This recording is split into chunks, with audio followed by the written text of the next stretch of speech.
being alone with God is not the same as isolation. No, it's not the same as isolating yourself from other people. No, no, no. Yes, Jesus withdrew to pray. He didn't isolate himself. He didn't withdraw to avoid, out of fear, out of shame. He withdrew to spend time alone with God. So he wasn't even by himself. It's not the same as you disconnecting from people, because time alone with God brings about clarity. You come out of it being rested and rejuvenated. But that thing called isolation, on the other hand, it will harden your heart. It will make you defensive. It keeps you stagnant. And you don't come out rested. You don't come out restored. You come out more rigid than you did before you went in there. Hey, it's your girl Dorcas, and welcome back to the Dorcas Pittman podcast, where I am on this journey of empowering her to drop the cape and heal for real. Because this is the space where courage, clarity, and strategy meets real healing. So today's episode, I want to talk about something that has been mistaken as self-care, something that has been mistaken as a place of healing. And that thing is isolation. So many people have come to believe that isolation is a form of self-care, which is the furthest thing from the truth. And the enemy has so many people believing that in order for you to heal, you have to isolate yourself from people. You have to go into this bubble and just cut off all connections so that you can heal. And that is a lie. But so many people are in this space of isolation, and they're wondering why why they feel worse, why they feel disconnected, why they aren't, like, there's nothing happening in their lives. And it's because of isolation. It's because you've isolated yourself. And that is not the space that you need to be in order for you to become, in order for you to be, in order for you to grow. And oftentimes you enter that space of isolation out of fear, out of protection, and so many other things. But I need to address this today. I need you to get this. I need you to begin to shift your perspective, because the isolation that you've been living in is slowly sucking the life out of you. It is sucking the life out of you. So as we navigate through this conversation, I want you to just meditate on 3 questions. And as you meditate on these questions, as you begin to think about the answers to these questions, it is going to determine whether you have isolated yourself, or you're just in a season of solitude, a season of rest, a season of restoration. So question 1, am I resting or am I retreating? Are you resting or retreating? Do you feel restored after being alone, or do you feel even more disconnected from people, from society, from the world, from your environment? And have you confused avoidance with setting boundaries? Because there's a difference. You see, here's the thing. Isolation may feel safe. It may feel like it is your cocoon. It's the place where you don't have to worry about being hurt, don't have to worry about being seen. But the reality is, growth cannot happen in isolation. The growth that is required for you to become, to do, cannot happen if you're isolated, because it requires connection. It requires that you be connected to people. It requires that you could be connected to the source. It requires communion. It requires those things. It requires that you are sharpened by other iron. But the enemy has us believing the lie that one of the best forms of self-care is for us to isolate ourselves, or that in the isolation is where our healing that we've been eagerly desiring, it lives. And it doesn't live in isolation. It doesn't. So here's the thing. Self-care has become this big brand. I mean, this big conversation. And it's great to take care of yourself. It is. I am a believer of self-care. But there's a side of this where self-care has become detrimental to some people because they have gone through so much in life, because they have experienced so much hurt, so much pain by being, whether it was in community, whether it was being connected to a partner, whether it was hurt from friendships, whether it was hurt from, no matter where it came from. For some people, they feel like in order for them to take care of self, they have to disconnect from everything.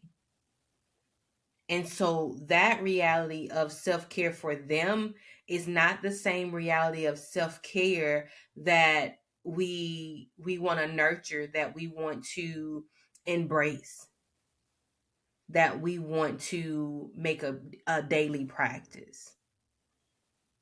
Because the good form of self-care, it keeps you in community, it keeps you connected to people, it keeps you growing, it keeps you rejuvenated and rested.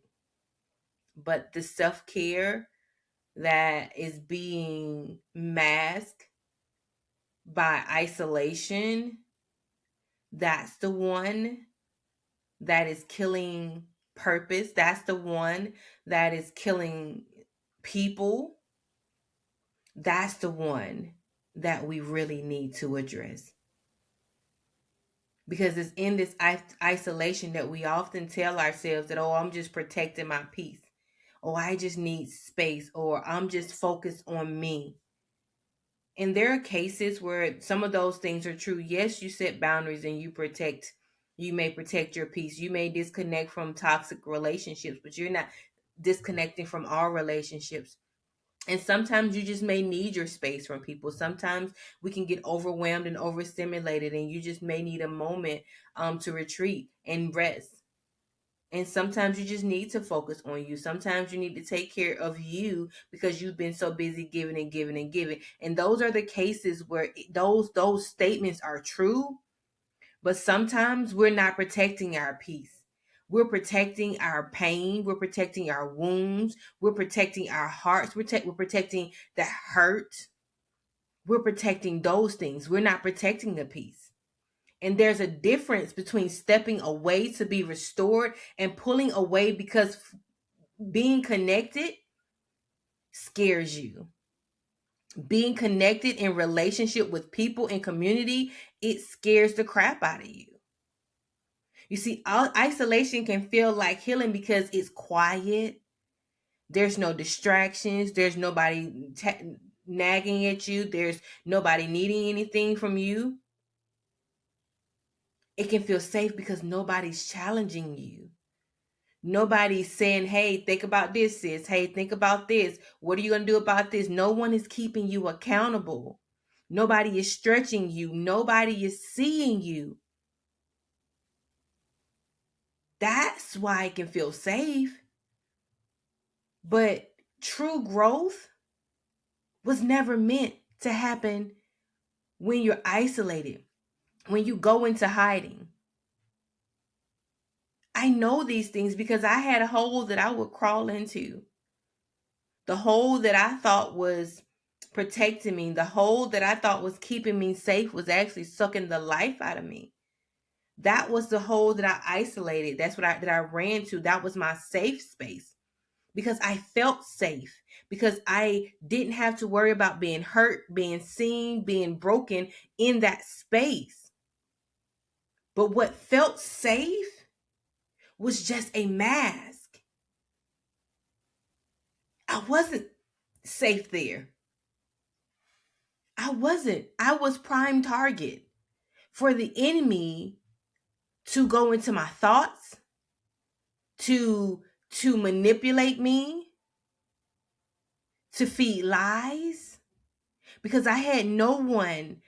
I didn't have a community to stretch me, to question me. Like, why are you retreating? And that's not the space we need to be in.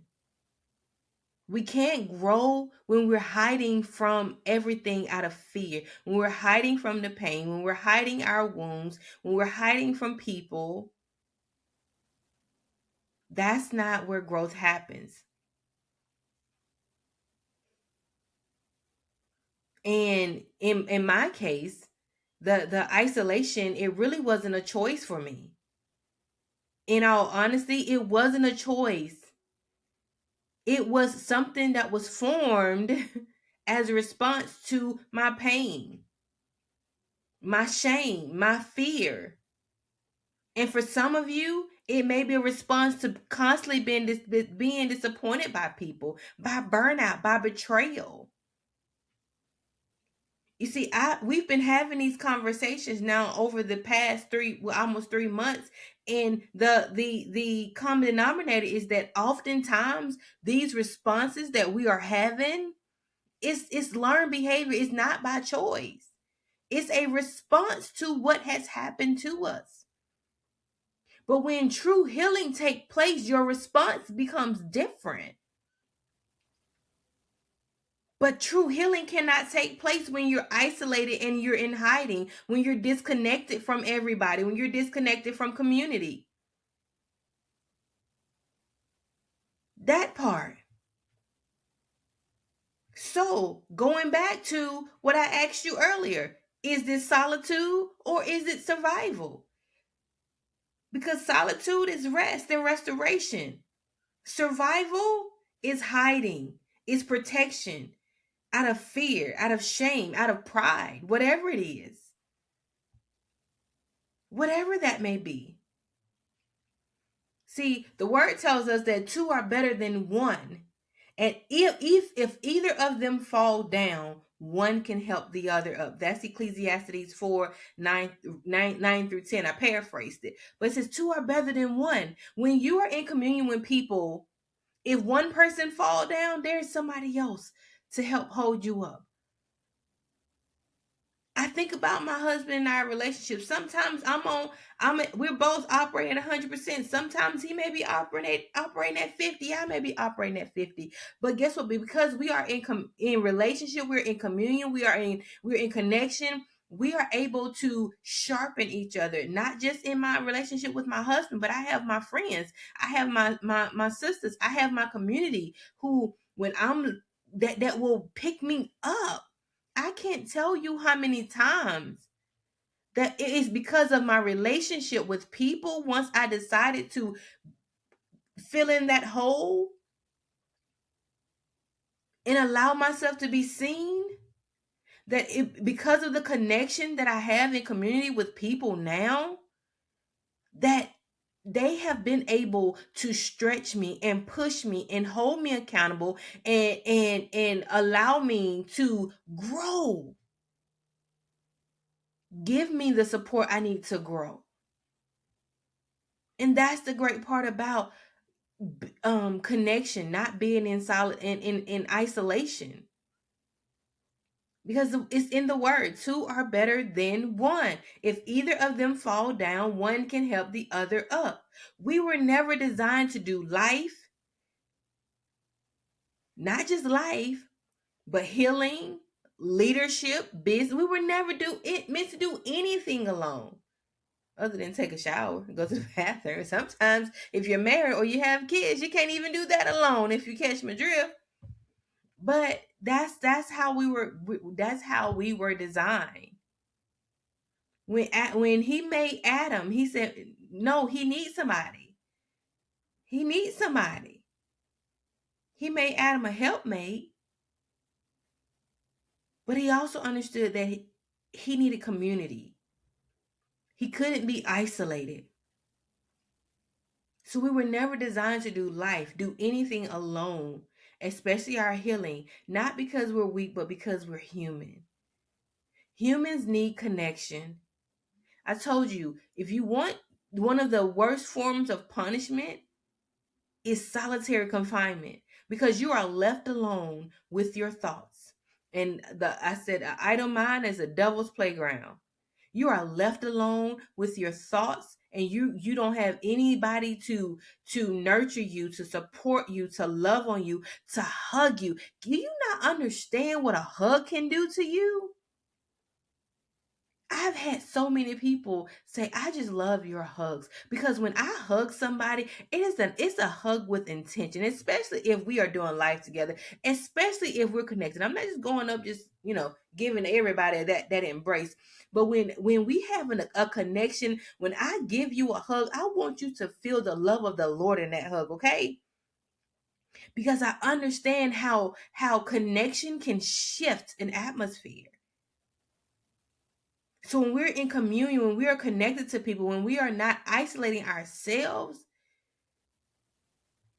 like that is a setup. Like that is a prime setup for growth, for elevation, for enlightenment. God built growth into community. God built growth into community. Because the scripture tells us iron sharpens iron, right? In community, you have a whole bunch of iron. Everyone is iron in community. And what happens? When we stay connected to each other in close proximity, when we commune with each other, something that is going to happen. The iron, the iron is there's gonna be friction. The iron is gonna touch each other, whether it's a hug, no matter what it is. When you're in community with people, there's gonna be friction, and people think of friction as a bad thing sometimes, but no, sometimes it's a good friction. Because when me and my good girlfriends get together, when I'm in community and we are in close proximity together, and we are touching, when we are touching each other, when we're agreeing with each other, when we are on one accord, as individuals, we are iron, and so as we are moving together in community, we are sharpening each other because of the close proximity. Because we are in close proximity, so the iron has to touch, and every time the iron touches, it sharpens. Every time it touches, it sharpens. But the only way that can happen is if you are not in isolation. If you're not in isolation. You want to know when my healing really took off? When I stopped trying to do it on my own. That part.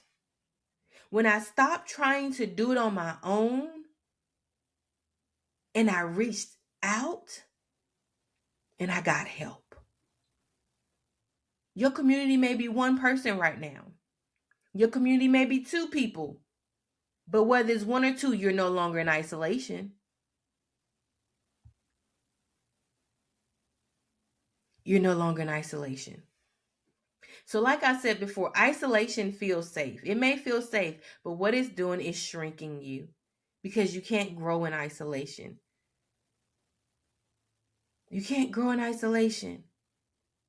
And and also reiterating, isolation oftentimes starts as a form of protection. You're protecting your wounds. You're protecting yourself from pain. It's a protection mechanism. It's not something you woke up and chose. But it's not a space where wholeness can be obtained. The wholeness that God desires for us, it cannot be obtained when you are isolated. When you isolate yourself after betrayal, when you isolate yourself out of burnout, when you isolate yourself after disappointment, when you isolate yourself after shame, you in that isolation, you're pulling back. You're no longer answering phone calls. You tell yourself, I just need space. But what begins as a space can become a pattern. And over time, as these patterns continue to form and become more frequent, you are not as resilient as you once were, because it drains you. The more you go into isolation, the more you're drained, the more you're weakened, the more you lose hope. Your thought patterns even change because you go deeper and deeper into the isolation. Told you, the enemy just is, if he can isolate you, he thinks he can have you. And the more you go into isolation, the more afraid you become, to the more afraid you are of community, of being seen, of being heard. And then it makes you overanalyze the smallest things. Like, you overthink everything about life, the simplest things. But that's not the space where God desires for you. So that healing, that isolation that feels safe, it's not safe. It's not. It's not safe. It is killing you slowly. And another thing about isolation is it robs you of the people that God has ordained to ordained to connect with you in life, has ordained to do life with you. If I had chosen to stay in my little hole, one, I really wouldn't be here today, because that hole that I was in, that I was isolated in, like when I tell you I was in the abyss of, I was in the belly of that hole, like that, there was literally no hope. I was in that space where it was lights out. Like that part. But once I made the decision to get in community and to get help, the connections that I have made, like these people were really assigned to my growth. There are people that are assigned to your growth, and you being isolated, it robs you of that. It robs you of that. I can tell you, I'm sitting here and I'm going through the names in my mental Rolodex, and every last one of them have been assigned in some way, form, or fashion to me becoming who Dorcas is today. Not because they were celebrating every win, not because they were just atta girls. No, because they challenged me. They pushed me. They stretched me. That they wouldn't let me quit. Can I tell you, I am in community with people, they wouldn't let me retreat if I wanted to right now.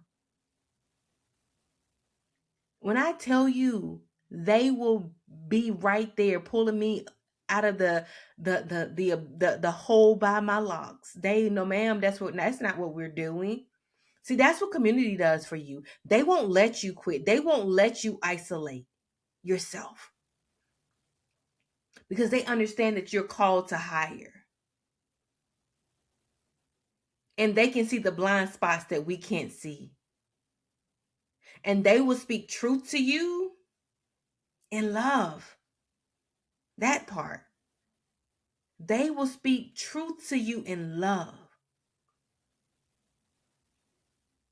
And it will never hurt you. It would never cause you more pain. It would never create another wound. Because they are God-ordained connections. And as long as you stay in hiding, you can't experience that. You can't experience it because isolation cuts you off from the wise counsel, from the people who are there to help make you think higher. It cuts you off from correction. It cuts you off from encouragement. It cuts you off from different perspectives. And the dangerous part about it all, you can in all of this, you can convince yourself you protecting your peace, but peace doesn't require you to disconnect from everyone. That's not peace. That's avoidance. That's avoidance. So Like I said, isolation will cut you off from God-ordained people, God-ordained connections of wise counsel, of correction, of encouragement, of different perspectives. But the most dangerous part about isolation is that while you're being convinced that you're protecting your peace, that disconnection from everyone else is disrupting your peace. It's disrupting your peace because true peace, the peace that God gifted us, it is experiencing wholeness. How do you become whole? You stay connected to you get connected to people, and you begin to acknowledge and become aware of and no longer avoid. That's how you experience true peace. And finally, being alone with God is not the same as isolation. No, it's not the same as isolating yourself from other people. No, no, no. Yes, Jesus withdrew to pray. He didn't isolate himself. He didn't withdraw to avoid, out of fear, out of shame. No, he didn't do any of that. He withdrew to pray. He withdrew to spend time with God, alone with God. He withdrew to spend time alone with God. So he wasn't even by himself.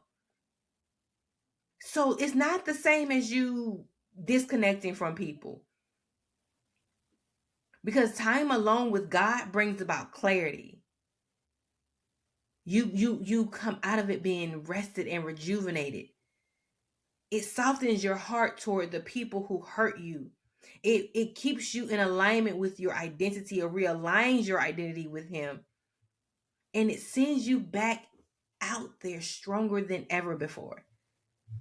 That's what it does. When you retreat or you withdraw to pray and spend time alone with God, you are going to emerge feeling better than you did before. That part.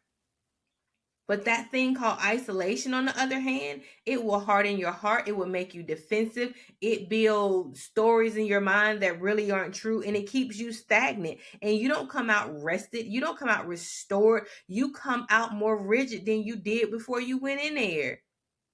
And because you're more rigid and more tense, everything else is magnified. Stuff that you should be flipping out about, you're flipping out about it because you are so rigid and tense when you come out of isolation. So there's a difference between withdrawing in solitude for rest and restoration, to be rejuvenated, to spend time with God, and isolating yourself out of fear, out of shame, out of protection. There's a difference. There's a difference. Solitude refuse you for the connections, the God-ordained connections. But isolation will convince you that connection is the problem. Oh, you feel the way you feel because you're in this community. You feel the way you feel because you're connected to people. You feel the way you feel because you're friends with them. No, that's the trick of the enemy, baby. No, no, no, no. No. And yeah, there's some relationships that are not that are toxic, and I'm not talking about those relationships. I'm talking about the relationships that you know that God God ordained. God ordained. So I want you to understand that isolation is not the space that God desires for you. That's not the space that God wants you to dwell. Because you cannot reap what God has in store for you in isolation. He said, my plans are to prosper you, not to harm you, but to give you hope and a future. There's no prosperity in isolation. There's no hope. There's no future in isolation. What there is in isolation, there's harm. And we know that that harm is not God's plan. So if it's not God's plan, it's the plan of the enemy. And as long as the enemy can keep you isolated, he thinks he has you. So isolation may have been a part of your story, but guess what? We are changing the narrative today. We are changing the narrative today. We are changing the narrative because you are affirming yourself this week that you are safe in healthy connection, that you release isolation and allow yourself to be seen, to be supported, and to be stretched. Yes, your affirmation of the week is I am safe in healthy connection. I release isolation and allow myself to be seen, to be supported, and to be stretched. That's the courage that you're going to exhibit this week. That's the courage that you are going to exhibit this week. I am safe in healthy connection. I release isolation to allow myself to be seen, to be supported, and to be stretched. So as I get ready to wrap this thing up, I want you to understand that self-care is not cutting everyone off. Self-love is not disappearing when it gets hard. God did not design you to heal alone. If your peace requires isolation, it's time to ask yourself, to ask what you're really protecting. Connection may stretch you, but it is also where you grow. You don't have to hide to heal. You don't have to shrink to protect your peace, and you don't have to isolate yourself to prove that you're growing. Healing isn't proven by how well you disappear. It's revealed by how safely you allow yourself to be seen. Because God didn't design you to do this alone, and guess what? You don't have to. So as you are taking all of this in and you are choosing to step out of isolation and into community, I want you to remember this, that you are her. You are healed, you are empowered, and you are restored. Until next week, I'll talk to you soon. Peace.